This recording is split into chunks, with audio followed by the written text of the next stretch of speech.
Eleanor Harper stood frozen in the attorney's office, her hands trembling as she clutched the yellowed envelope. The lawyer's words had faded to background noise, replaced by the thundering of her own heartbeat. After 15 years of silence, Catherine's final message had found her. "Your sister was quite specific, Mrs. Harper," the attorney said, adjusting his glasses. "The letter was to be delivered to you only upon the transfer of Ravenwood Castle's ownership." The paper felt unnaturally heavy in Eleanor's weathered hands. At 62, she had long ago resigned herself to never knowing what happened to her younger sister. Now Catherine's handwriting stared back at her, a ghost from the past. "Eleanor, I know you'll find this letter when the time is right. Find me where we promised we'd never return." Sunlight streamed through the attorney's blinds, casting prison bar shadows across Eleanor's face. Ravenwood Castle, the childhood home she'd sworn never to set foot in again after their mother's mysterious death. The place where laughter had turned to whispers, and whispers to silence. "Mrs. Harper?" The attorney's voice pulled her back. "Do you wish to claim your inheritance?" She closed her eyes, seeing her modest suburban Boston home, the quiet retirement she'd built after 30 years of teaching elementary school. Her daughter Sophia and 8-year-old granddaughter Lucy were her world now. Why disturb the peace she'd fought so hard to find? Yet Catherine's words burned in her mind. "Find me." "Yes," Eleanor finally whispered. "I'll claim it." Have you ever received a message that changed everything? Share in the comments where you're listening to this story. The drive to coastal Maine stretched before Eleanor like a ribbon unfurling into the past.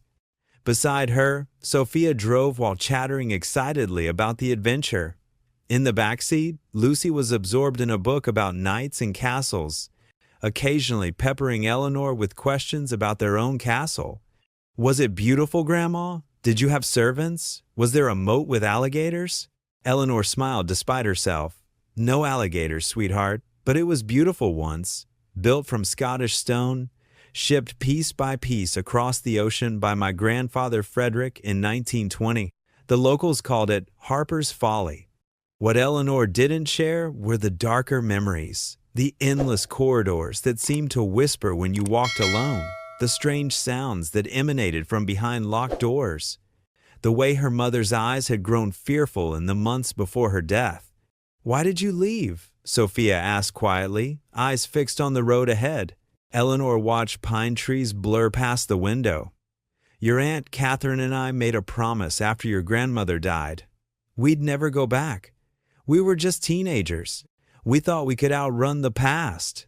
The small town of Millfield emerged as they crested a hill, and Eleanor barely recognized it. Once a sleepy fishing village, it had transformed into a quaint tourist destination with boutiques and coffee shops lining the main street. At the Millfield Cafe, Eleanor's coffee grew cold as she stared out the window. The world had moved on without her, yet Ravenwood waited, unchanged. "Eleanor Harper? Good Lord, is that you?" She turned to find a tall, silver-haired man with familiar blue eyes, regarding her with astonishment. Daniel Ferguson, her childhood friend, now weathered by time but unmistakable. "Danny," she breathed, "you're still here." He slid into the booth across from her, nodding politely to Sophia and Lucy. "Never left. Run the antique shop down the street now." His smile brought back memories of summer days exploring the woods around Ravenwood, of teenage confidences shared, and of the day he'd helped the Harper sisters pack their meager belongings when they fled the castle. He had been more than a friend, then almost family. "Heard about Catherine's letter. You're really going back to Ravenwood?" "I have to." Daniel leaned closer. "People still talk, Ellie, about the castle being cursed, about your mother's death not being an accident." "It's just an old house, Danny," Eleanor said, more firmly than she felt. His eyes held hers. Nothing about Ravenwood was ever just anything. Iron gates groaned in protest as Eleanor pushed them open. The winding driveway, once meticulously maintained, had surrendered to nature. Through breaks in the overgrown trees, Ravenwood Castle slowly revealed itself, a magnificent stone structure with turrets reaching skyward, covered in ivy and moss. Time had claimed it, but couldn't diminish its grandeur. "It's like a fairy tale," Lucy whispered, clutching her grandmother's hand. But Eleanor felt only a chill as they approached. The castle's windows seemed to watch their progress, dark and knowing. She couldn't shake the sensation that Ravenwood had been waiting for her return. Inside, dust motes danced in shafts of afternoon light that penetrated the gloom. The grand entrance hall stood frozen in time, Persian rugs faded but still beautiful, family portraits lining the walls, the massive oak staircase curving toward the upper floors. "Nothing's been touched," Sophia marveled, running a finger through the dust on a side table. "It's like everyone just vanished," Eleanor murmured. They moved through the castle like explorers in an ancient tomb. The dining room still held china and silverware, arranged for a meal never served. The library's shelves sagged with leather-bound volumes. In the music room, the Steinway grand piano waited silently for hands that would never return. Lucy ran ahead, her footsteps echoing through empty corridors, before stopping suddenly at a wall. "Grandma, look! Handprints!" Eleanor approached slowly, her heart constricting. There, preserved in faded paint on the wall, were two sets of small handprints, one labeled Eleanor, age 8, and the other Catherine, age 6. "We did this the summer before my father left," she explained, voice thick with memory. "Mother said our hands would grow, but these would stay the same forever." In Catherine's old bedroom, Eleanor felt drawn to the window seat where they'd shared secrets as girls. Something compelled her to press against the wooden paneling beneath. It gave way with a soft click. "A hiding place," she whispered, reaching inside. Her fingers closed around a leather-bound journal, Catherine's diary, with entries dated 5 years after they'd both left Ravenwood. Her sister had returned, alone and in secret. "I found the truth about Mother." One entry read, "All these years, we thought we knew what happened, but we were wrong. The castle wasn't the monster. It was protecting her from something worse." The next pages had been torn out. Night descended rapidly, shadows deepening in every corner. As they prepared a makeshift camp in the kitchen, the room with the fewest windows and most intact roof, headlights swept across the driveway. "Stay here," Eleanor instructed, moving cautiously to the front door. A sleek black car had parked beside their modest rental. From it emerged a distinguished man in his 60s, impeccably dressed in a tailored suit that seemed out of place in rural Maine. "Mrs. Harper," he called, approaching with practiced confidence. "Victor Reynolds, chairman of the Millfield Heritage Preservation Society. May I come in?" In the kitchen, over tea served in dusty cups, Reynolds made his proposal. "Bashuan Meiyuan," he stated. "A fair price for a property in this condition. We'd preserve the historical facade while converting the interior into a museum celebrating Maine's coastal heritage." "I've only just arrived," Eleanor replied. "I'm not ready to make any decisions." Reynolds smiled, but it didn't reach his eyes. "Of course, but I should warn you, Ravenwood isn't safe for those who don't understand its history. Structural issues, you understand." After he left, Lucy tugged at Eleanor's sleeve. "Grandma, I saw a lady on the stairs when you were talking to that man." Eleanor's blood ran cold. "What lady, sweetheart?" "She had hair like yours, but darker. She was wearing a blue dress with flowers on it. She was watching you, but she looked sad." Eleanor and Sophia exchanged alarmed glances. The description matched Catherine perfectly, but Lucy had never seen a photograph of her aunt. Have you ever discovered an unexpected family secret? Share your feelings in the comments. Morning found Eleanor at the Millfield Library, searching through archives with trembling hands. The elderly librarian, Martha Williams, recognized her immediately. "A Harper, back at last," she said, bringing over a box of old newspapers. "I knew your grandmother. Strong woman, had to be, to do what she did." Eleanor looked up sharply. "What do you mean?" Martha lowered her voice. "Ravenwood wasn't built here, you know. Your grandfather Frederick bought it from a Scottish laird who'd fallen on hard times. Had it dismantled stone by stone and shipped across the Atlantic in 1920, folks thought he was mad." Grandfather was eccentric, Eleanor agreed. More than eccentric, Martha countered. During World War II, the government requisitioned the castle for something called Operation Lighthouse. Classified, they said. Your grandfather cooperated fully, but afterward, he changed. Became obsessed with protecting something. Locked himself away for months at a time. Martha placed a yellowed newspaper before Eleanor. The headline read, "Local woman dies in home accident." Below was a photograph of Eleanor's mother. They found her in a hidden basement room nobody knew existed, Martha said gently.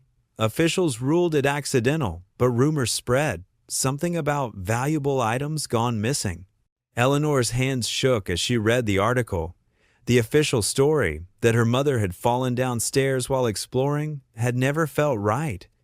But this suggested something far more sinister. There's something else you should know, Martha added. Victor Reynolds isn't just a preservationist. His family has been trying to acquire Ravenwood for decades.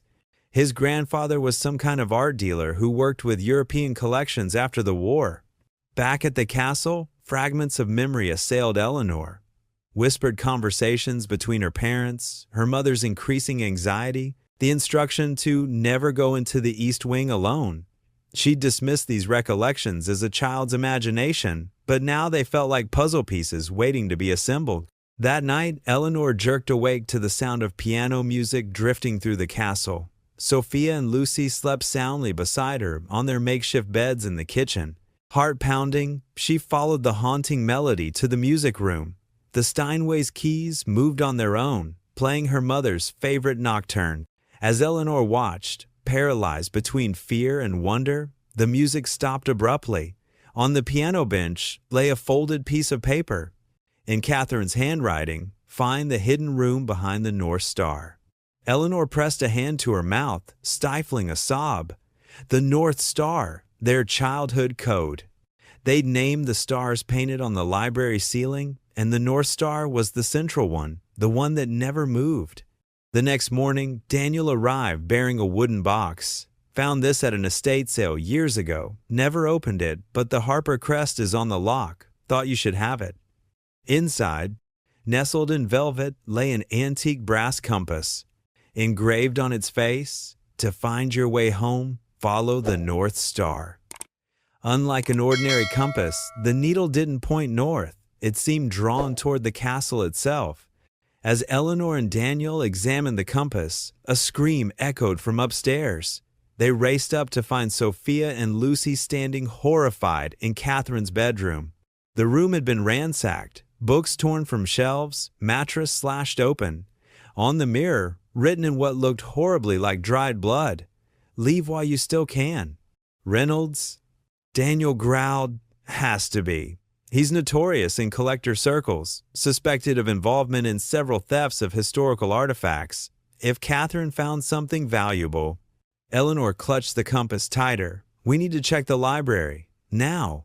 Beneath the painted stars on the library ceiling, Eleanor placed the compass on the floor.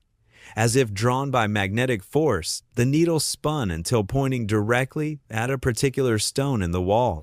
When pressed, the stone receded with a grinding sound, revealing a narrow spiral staircase descending into darkness. Heart pounding, Eleanor led the way down, flashlight illuminating ancient stone steps. The air grew colder, damper, as they descended. The beam of light revealed a chamber lined with shelves and filing cabinets, and in the corner, a human skeleton, still clothed in the tattered remains of a blue floral dress. Around its wrist, a silver bracelet with a familiar charm, the Harper family crest. "Catherine," Eleanor whispered, collapsing to her knees. Decades of questions crashed down upon her at once. Not abandonment, death. Not betrayal, sacrifice. Her sister had died alone in the dark, trying to finish what their mother had started. Eleanor's body shook with silent sobs as Sophia wrapped protective arms around her. Daniel stood respectfully back, head bowed in grief. Even young Lucy seemed to understand the gravity of the moment, her small hand reaching for her grandmother's. "I'm so sorry," Eleanor whispered to the remains of her sister. "I should have known. I should have looked for you." After several minutes of grieving, Eleanor noticed a metal box nestled beside her sister's remains, somehow preserved from decay. Inside, Eleanor found a journal and stack of documents that told a horrifying story. Catherine had discovered that during World War II, Frederick Harper hadn't merely cooperated with the government. Under Operation Lighthouse, Ravenwood had become a secret repository for artworks looted by the Nazis from Jewish families across Europe. Frederick, working as a government consultant, had helped hide these treasures for safekeeping. But after the war, when plans were made to return them to their rightful owners, he'd learned something disturbing. Some of the rightful claimants were actually Nazi collaborators attempting to steal the artworks a second time. Their mother had discovered this terrible secret and planned to expose it, to ensure the treasures found their way home to surviving family members or proper museums. But someone had stopped her. That's why she died, Eleanor whispered, tears streaming down her face. And Catherine, too. They were trying to right a wrong, and it got them killed. The final pages of Catherine's journal detailed her discovery of a second hidden room where the artworks were concealed. She'd been about to contact authorities when she became trapped in this room, the exit mechanism failing behind her. Her last entry read simply, "If anyone finds this, tell Eleanor I'm sorry I broke our promise. Some vows must be broken to keep the ones that truly matter." As they processed this devastating truth, the sound of footsteps echoed from above. Victor Reynolds appeared at the bottom of the stairs, flanked by two armed men. "Mrs. Harper," he said smoothly. Gun pointed steadily at her. "I see you found what your sister did. Unfortunately, you've also made the same mistake." Reynolds explained that his grandfather had been a German officer who'd helped Frederick catalog the stolen art. After the war, he'd created a new identity in America, spending decades searching for the lost collection. "Worth tens of millions now," Reynolds said. "Art that rightfully belongs to my family." "It was stolen from innocent people," Eleanor retorted. "Details lost to history," he dismissed. "Now, you're going to show me where the second room is. My sources indicate it contains over 40 priceless masterpieces." Eleanor's mind raced. Catherine's notes mentioned the music room. The piano was the key to the second hidden chamber. As Reynolds forced them back upstairs at gunpoint, she caught Sophia's eye, then glanced meaningfully at Lucy. In the music room, Eleanor approached the piano. "The mechanism is controlled by playing a specific sequence," she explained, positioning her hands over the keys. Instead of a melody, she slammed her hands down in a discordant crash, then dived aside as Sophia extinguished the lights. In the confusion, Lucy, who had slipped away earlier at Eleanor's silent instruction, triggered the home's ancient fire alarm system from the kitchen. The piercing bells disoriented Reynolds and his men long enough for Daniel to tackle one guard. Eleanor struck another with a heavy candlestick.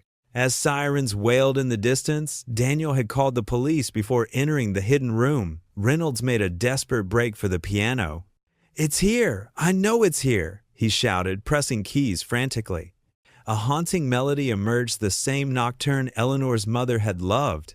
The notes seemed to echo from another time as a section of wall slowly slid open, revealing a chamber filled with paintings, sculptures, and artifacts of breathtaking beauty.